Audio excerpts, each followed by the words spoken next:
Hello and welcome. In this video I'll be taking a look at the released version of the SC Designs F-16 Fighting Falcon.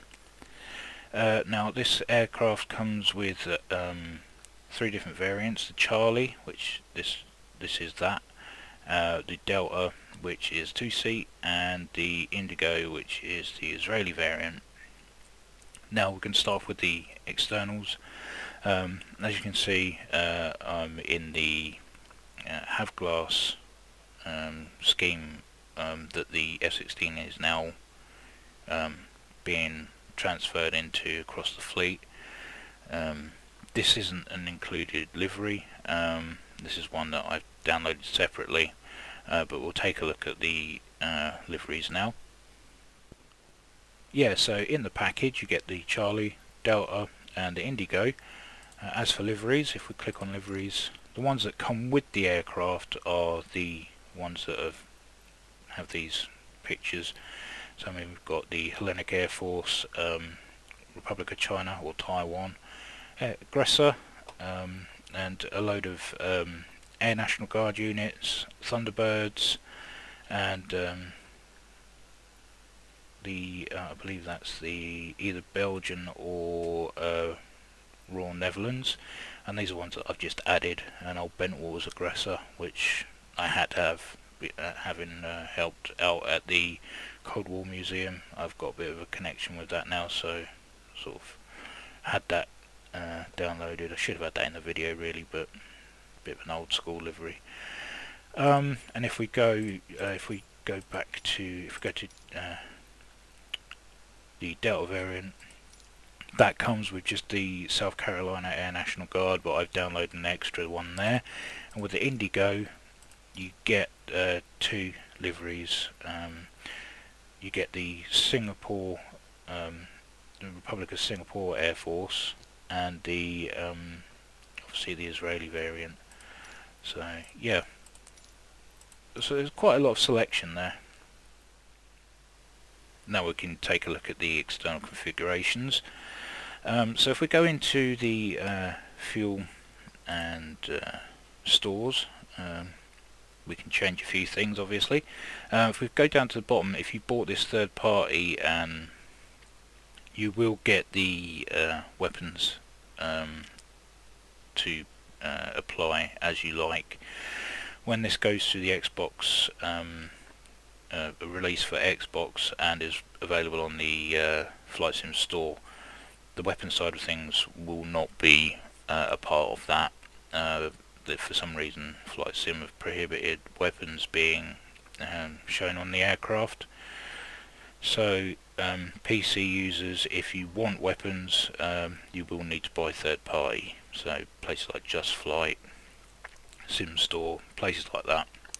So yeah, you can have your as I say, you can have missiles added. So if we just stick an AIM-120 on the wingtip here, so it's 350.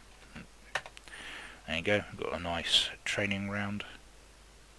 Actually that's a live one, it's got the brown band on it.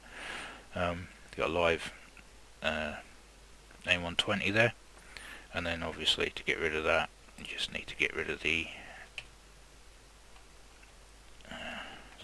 350 to 0, and now we've taken that off.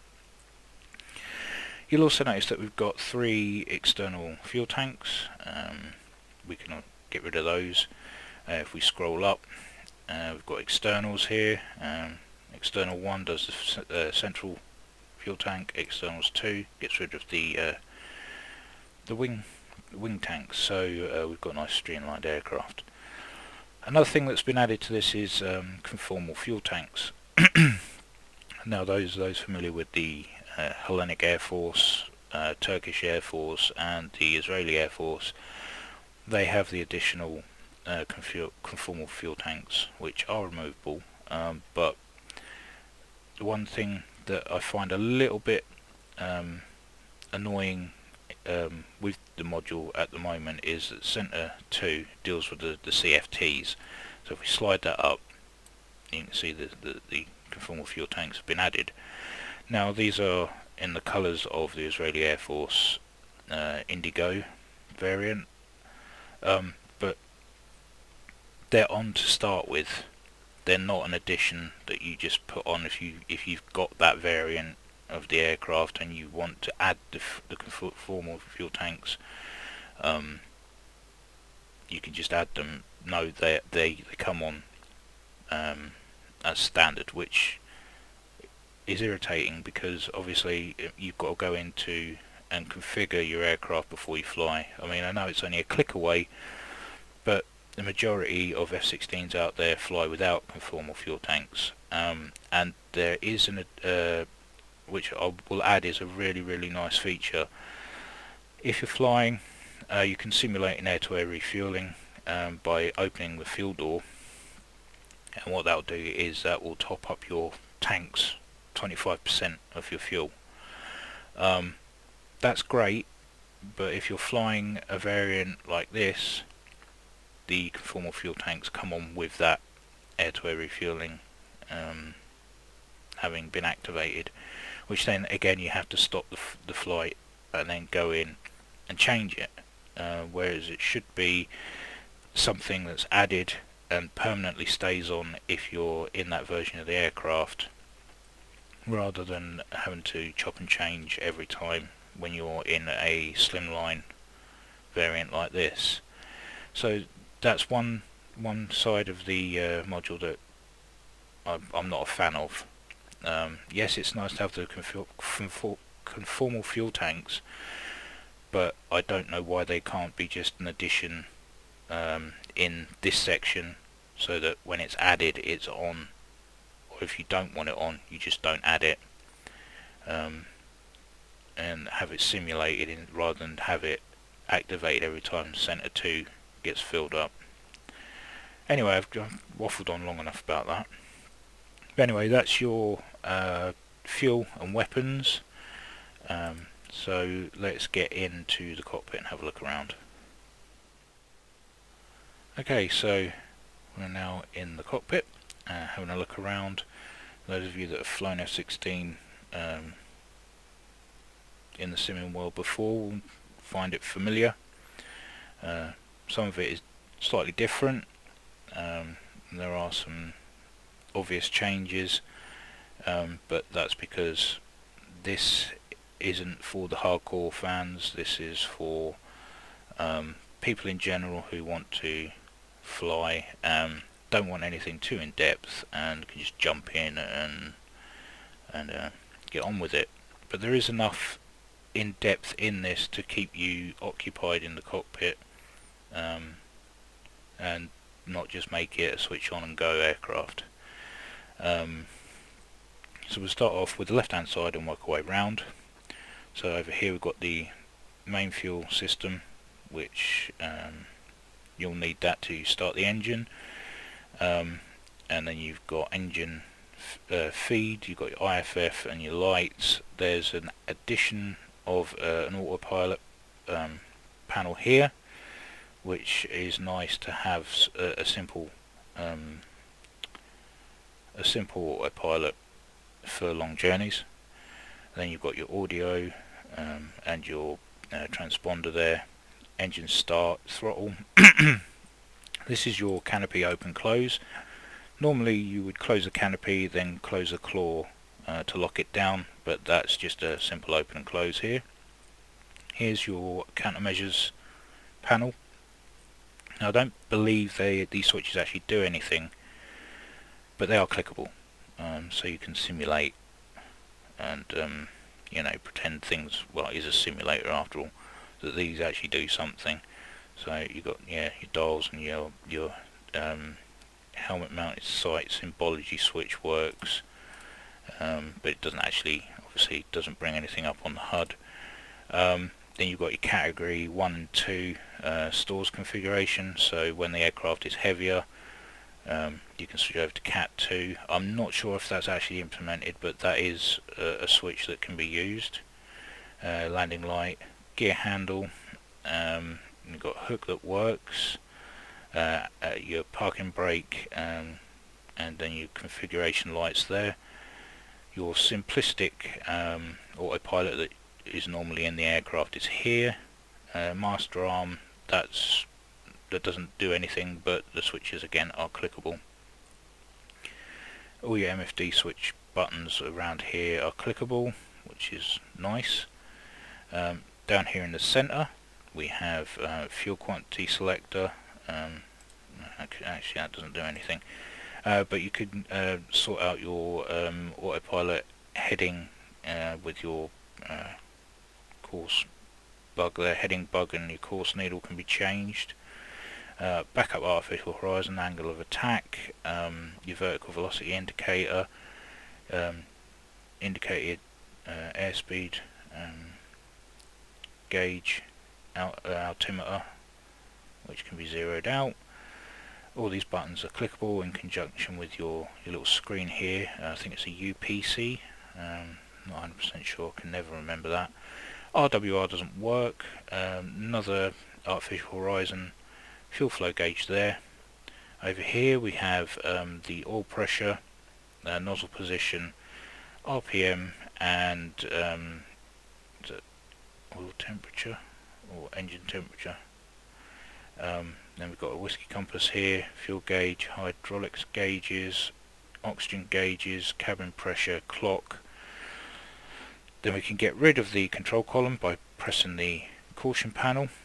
And then here, that's your battery, that's your avionics switch, and then you've got your radar altimeter, some other bits and pieces here. Your internal lights, you can flick that in and out. Back here you can change, get over here, you can put your covers, chocks and ladder on for external. So there we go, we've got the engine covers, RBF tags and chocks, which is a nice little addition.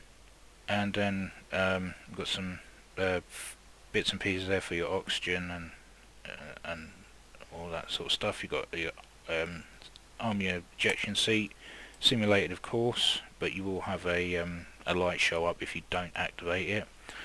Then of course your HUD, and that sorts out the brightness of all that, and yeah. So what I'll do is I'll get this thing live and take it down to the end of the runway and have a quick flight in it. Okay, so we're down the end of the runway at Lakenheath, at the end of runway check area, or last chance, whatever you want to call it. Right, so before we get into anything, we'll go through the sounds, which I think are one of the best parts of this module.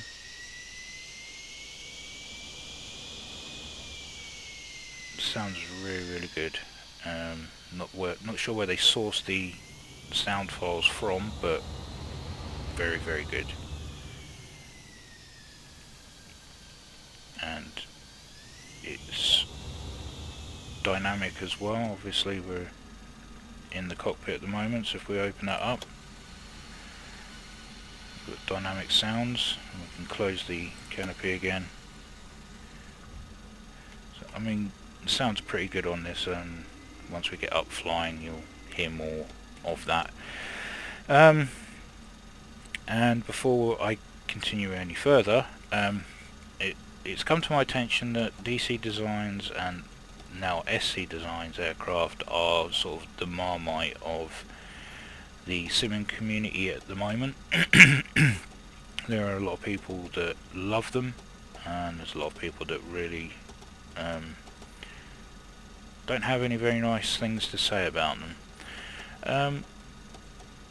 I can't remember if I mentioned this earlier, but they're not designed as in-depth aircraft. They are designed so that people can have some fun in them. There's enough inside the cockpit to keep you busy without having to know the ins and outs of absolutely everything. This isn't DCS, it's flight sim, and obviously if you don't like this, don't get it. I mean, wait for somebody else to mod an F-16 with more in-depth systems, but you've got to take two things into account. One, waiting for somebody to actually do that, and two, the limitations of the sim itself at the moment. Who knows what will happen in the future, but at the moment though, it's still very limited sim. And obviously now that the afterburner effects have been added, the collimated HUD has now been implemented because of the release of the SO F-18. That can all be applied to the previous DC Designs aircraft. Before Christmas I was told by DC Designs that they will be this year updating all the visuals on the F-15, F-14, on all their previous releases to be more up to date with the sim as it is now. So that's something to look forward to, and I know the F-15 is being worked on at the moment, and I've seen pictures in progress and the improvements are really good. I will say that the F-15 does suffer from a pitch issue, but that's for another video. So yeah, DC Designs, SC Designs being the Marmite of the community at the moment. I don't have an issue with them. Yes, they may not be 100% accurate, and yes, they may not have all the systems required to be a real F-16, but I recently joined the virtual RAF Lakenheath group, and been having a lot of fun in the F-16s and F-15s the past couple of weeks. And to be honest, once you're up there flying with your buddies, that sort of stuff doesn't really come to the fore, because you're too busy up there having fun, whatever. Like I say, it's not DCS. You're not looking for ground targets, air targets, or anything like that. So half the stuff really would be unusable if it was in the aircraft anyway. So let's just have a look at another couple of things before I take off. Obviously you can tune into glide slopes and localizers, ILS systems, using, just remember that this is the DED, not UPC or UFC. So using the DED, if we type in 109.90 and click on the top one here, which will be in conjunction with the nav1, click that.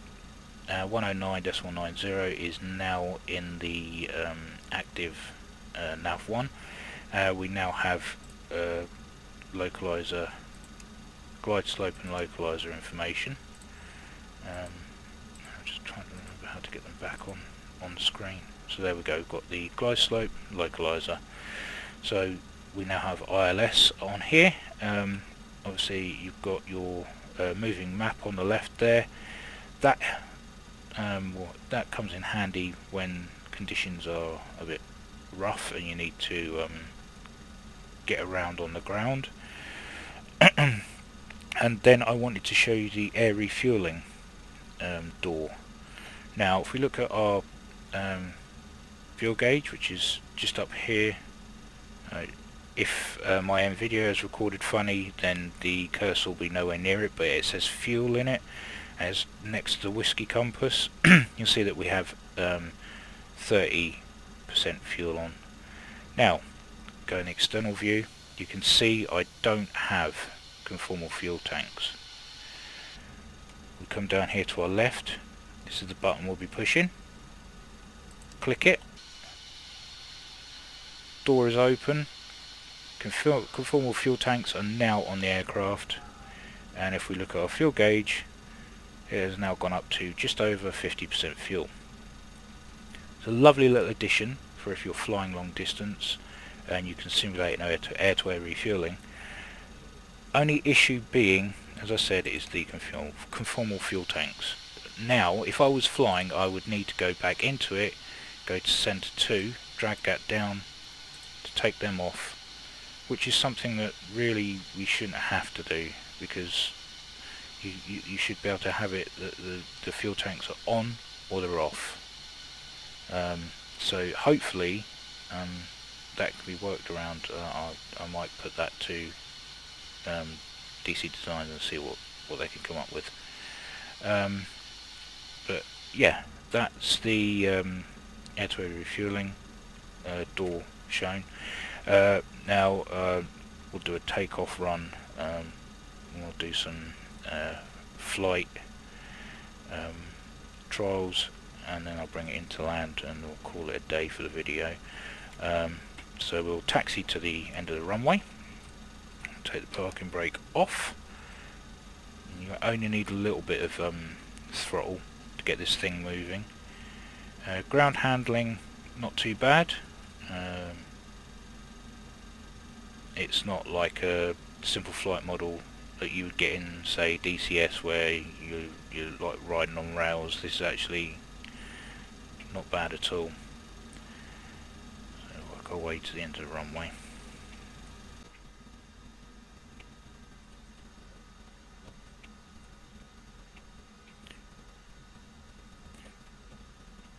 Okay, so nothing coming in. We've got clearance from the get-go.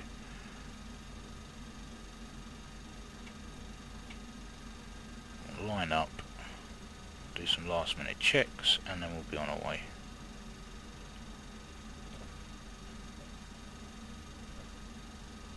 There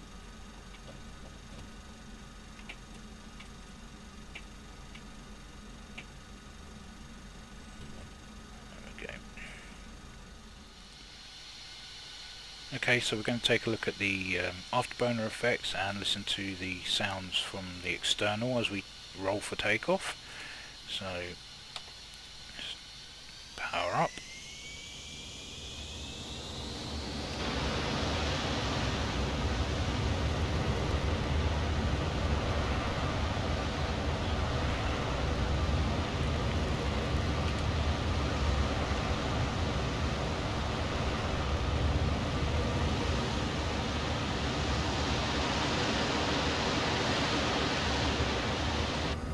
Okay, sounds pretty good, so I'm going to take it up to as high as I can. So if we pull up now, get to about a 40-degree climb.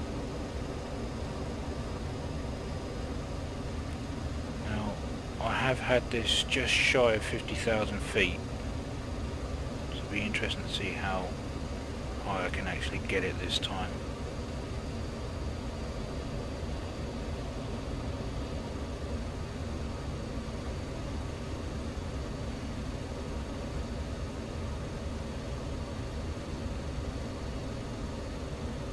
Reduce the angle to about 35 degrees.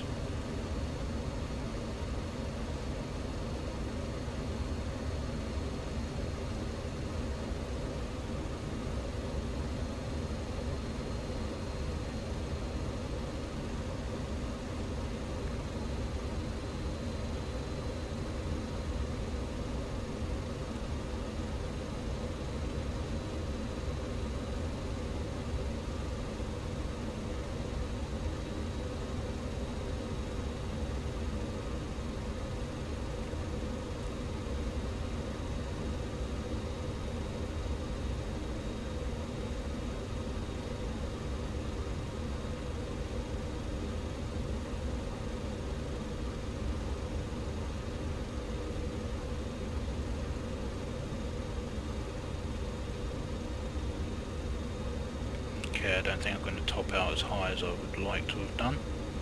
For about 45,000 feet will probably do it.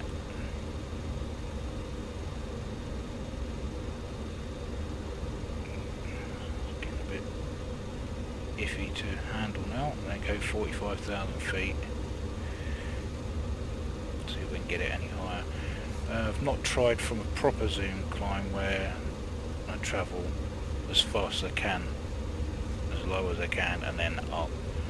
Be interesting to see how high I could get from there, but from a takeoff roll, 47,000 feet is not a bad effort, to be fair.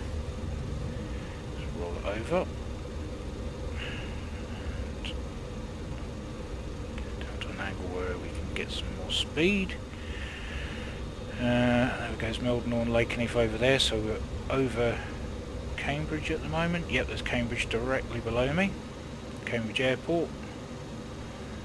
So throttle back and make our way back over towards Lakenheath.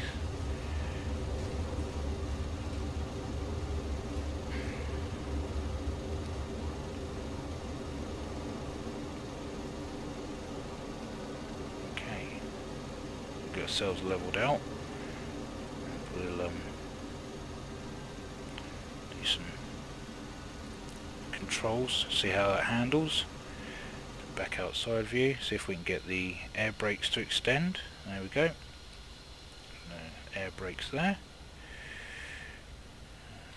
Close those up. Open up the taps. Oh, yeah.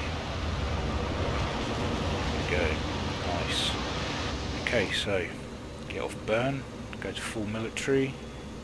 If you look up into the top right hand corner, or left hand corner, sorry, which is about up here if my Nvidia's being iffy. So you see it will say throttle, pull it all the way down, we've got throttle idle, throttle, throttle, throttle, throttle, all the way up to military, full military, which will be there. Go outside, you'll see that there's no afterburner flame. And then we push through that, afterburner on, full afterburner. Obviously you've got two stages of afterburner there.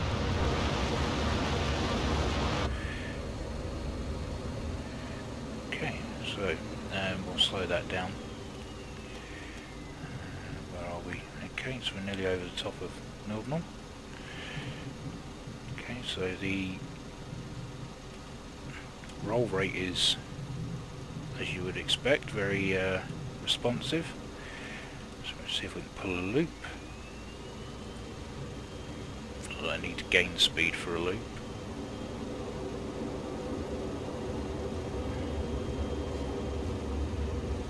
There we go, over the top. Okay, over the top Mildenhall there. What we're going to do, slow down now and bring it down to downwind for RF Lakenheath on runway 24. Anybody's wondering, the RF Lakenheath scenery that I'm using at the moment got updated about 2 days ago, and today's date is the 3rd of January. It's now been made so that one of the ramps is completely empty, so we can get a lot more people spawned in one area. You can also spawn in at the EOR check areas at either end of the runway. And what it's also done is it's stopped you from spawning into a parking spot where there is a static aircraft. That's happened more than once to me on multiplayer, so it's nice to have that sorted out now, and it's nice to have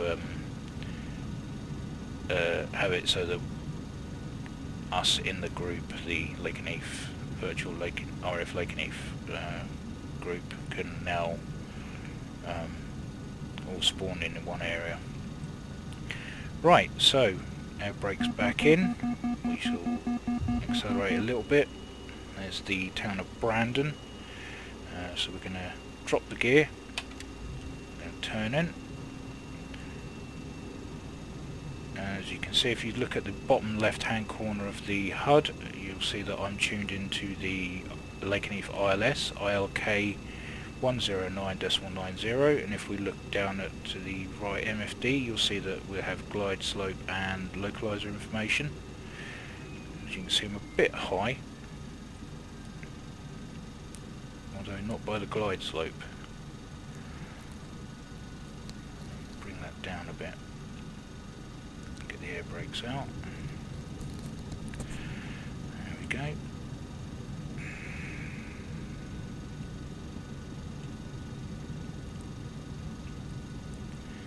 brakes back in. Okay, so our localizer is spot on. We have that on our HUD showing now as well. That's a nice little bit of nice little addition there. Okay, and there we go. be able to bring us in for a nice soft landing.